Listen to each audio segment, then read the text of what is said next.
புறம்பான இருள். அப்பொழுது ராஜா பணிவிடைக்காரரை நோக்கி, இவனை கையும் காலும் கட்டி கொண்டு போய் அழுகையும் பற்களிப்பும் உண்டாயிருக்கிற புறம்பான இருளிலே போடுங்கள் என்றான். தவறு செய்த மனிதனுக்கு ராஜா தண்டனை கொடுப்பார். ஏமாற்றுக்காரன் ஒரு நாள் கையும் களவுமாக அகப்படுவான். ராஜா இந்த ஏமாற்றுக்காரனின் கையையும் காலையும் கட்டுமாறு தன்னுடைய பணிவிடைக்காரருக்கு கட்டளை கொடுக்கிறார். நாம் கர்த்தருடைய அடிச்சுவடுகளை பின்பற்றி நேர்மையாக நடக்க வேண்டும். கர்த்தர் நமக்கு கொடுக்கும் பரிசுத்தமான ஊழியங்களை நமது கரங்களினால் நிறைவேற்ற வேண்டும். நமக்கு நியமிக்கப்பட்டபடி நமது கரங்களின் கிரியைகளும் நமது கால்களின் நடைகளும் இல்லை என்றால் நமது கையும் காலும் இவனைப் போலவே கட்டப்படும். இந்த தண்டனையில் இருந்து நம்மால் தப்பிக்க முடியாது. ராஜாவின் பணிவிடைக்காரர் நம்மை கட்டும்போது நம்மால் எதிர்த்து நிற்கவும் முடியாது.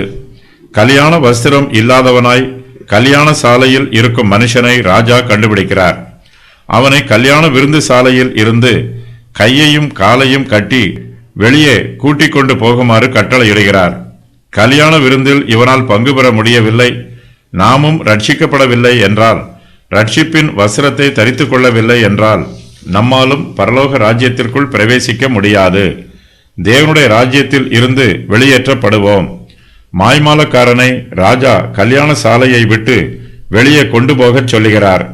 அவன் ராஜாவை விட்டும் அவருடைய ராஜ்யத்தை விட்டும் ஆயத்தம் பண்ணப்பட்டிருக்கும் கல்யாண விருந்தை விட்டும் வெளியேற்றப்படுகிறான். கல்யாண விருந்தின் மேன்மையிலும் சந்தோஷத்திலும் இவனால் பங்கு பெற முடியவில்லை. நாமும் கர்த்தருக்கு கீழ்ப்படியாமல் ஆவிக்குரிய ஜீவியத்தில் தாறுமாறாக ஜீவித்தால் தேவன் நமக்கு வைத்திருக்கும் சந்தோஷத்திலும் இளைப்பாறுதலிலும் நம்மால் பங்கு பெற முடியாது. தேவனுடைய ஆசீர்வாதங்களை பெற்றுக்கொள்ள முடியாதவாறு நாம் வெளியேற்றப்படுவோம்.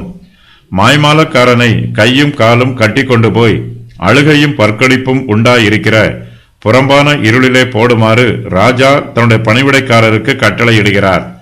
நரகமே புறம்பான இருள், பரலோகம் வெளிச்சத்தின் தேசம்.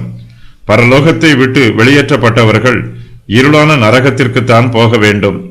நரகத்தின் இருளில் சிறிது கூட வெளிச்சம் இராது, அங்கு நம்பிக்கையே இராது.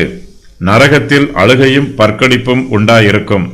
அழுகை வருத்தத்தின் மிகுதியினால் உண்டாகும், பற்களிப்பு வேதனையின் மிகுதியினால் உண்டாகும். தன்னையும் தன் விருந்தையும் அவமானப்படுத்திய அந்த மனுஷனை ராஜா தண்டிக்க விரும்பினான். அவன் செய்தது ராஜாவுக்கு எதிரான குற்றம். ராஜா இலவசமாக கொடுத்ததை அவன் ஏற்றுக்கொள்ளவில்லை. இயேசு கிறிஸ்துவை